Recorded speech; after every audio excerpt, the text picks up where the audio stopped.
Sabe aquela pergunta que às vezes não quer calar? Será que aquilo em que a gente acredita de verdade aparece no nosso jeito de viver? Pois é, essa é a grande questão de uma das cartas mais diretas ao ponto do Novo Testamento, a Epístola de Tiago. E detalhe, foi escrita por Tiago, irmão de Jesus. Essa carta é um chamado muito forte para a gente fechar essa lacuna entre o crer e o fazer. Basicamente, menos teoria, mais ação. Tiago nos joga essa pergunta na cara, e é ela que vai guiar toda a nossa análise de hoje.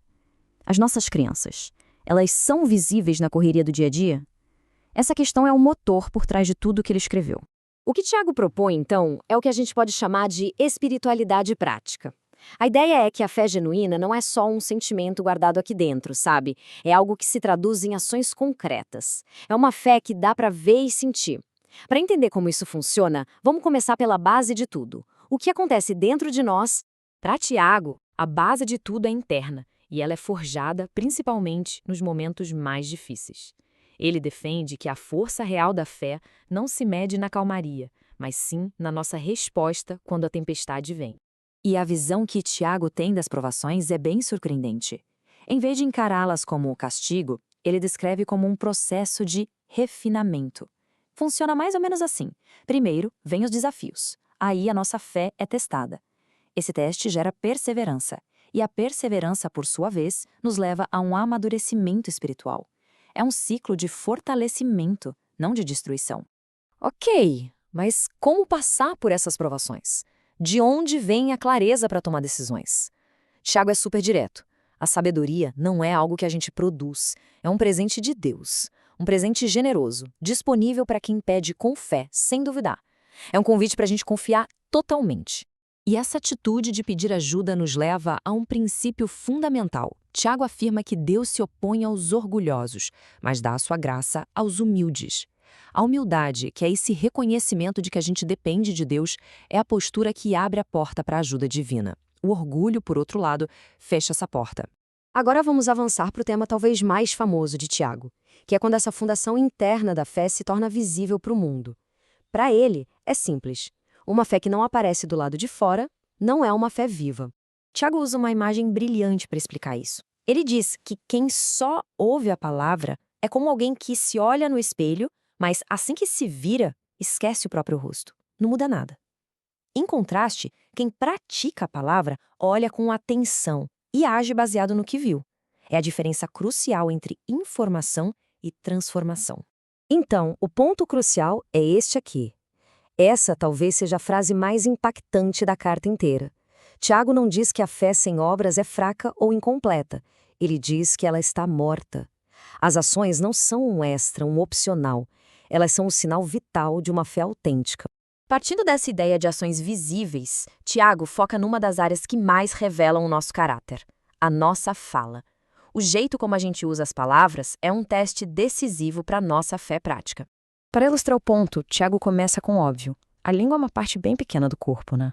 Mas ele a compara a algo com um poder imenso, uma pequena faísca, Que, a gente sabe, pode incendiar e destruir uma floresta inteira. É uma metáfora impressionante sobre o poder desproporcional que nossas palavras têm, tanto para construir quanto para destruir. Como contraponto a esse poder destrutivo, Tiago descreve a sabedoria que vem do alto. E as características dela se manifestam justamente na comunicação. Ela é pura, promove a paz, é amável, cheia de misericórdia. Uma língua guiada por essa sabedoria se torna uma força poderosa para o bem. O ponto final de Tiago sobre a fala é a integridade. Ele defende uma comunicação tão honesta que não precisa de juramentos. A palavra de uma pessoa deveria bastar. É um chamado radical à verdade e à simplicidade.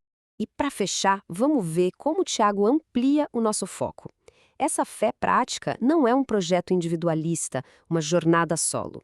Ela floresce e se prova de verdade no contexto da comunidade, no jeito que a gente se relaciona. Tiago define o que ele chama de religião pura, e a definição é, de novo, super prática. Não tem a ver com rituais, mas com duas ações centrais: cuidar de quem está vulnerável e manter a própria integridade. É uma fé que não tem medo de sujar as mãos para ajudar, mas que se mantém limpa do mal. E dentro dessa comunidade, o suporte mútuo é ativo e constante. seja nos momentos de sofrimento que levam à oração ou na alegria que leva ao louvor. Quando alguém adoece, a comunidade se une para orar, e se alguém se desvia, o objetivo não é condenar, mas sim ajudar a restaurar. Para reforçar o poder da oração em comunidade, Tiago usa o exemplo de Elias, e ele faz questão de lembrar que Elias era um ser humano com sentimentos semelhantes aos nossos. Mesmo assim, suas orações fervorosas tiveram resultados extraordinários. A lição é clara: a eficácia não está na perfeição da pessoa, mas no poder de Deus. Então, para resumir nossa análise, a fé que Tiago descreve é robusta, é completa. Ela é forjada por dentro nas provações, ela se torna visível por fora nas nossas ações, ela é confirmada pela integridade das nossas palavras e, por fim, ela é vivida no cuidado com a nossa comunidade. E a gente termina com essa reflexão. A carta de Tiago nos força a olhar para a nossa própria vida e perguntar: se a fé conta uma história, qual é a história que as nossas ações estão contando? É uma narrativa de crença genuína ou de contradição? A resposta, como Tiago deixa claro, está sempre na evidência.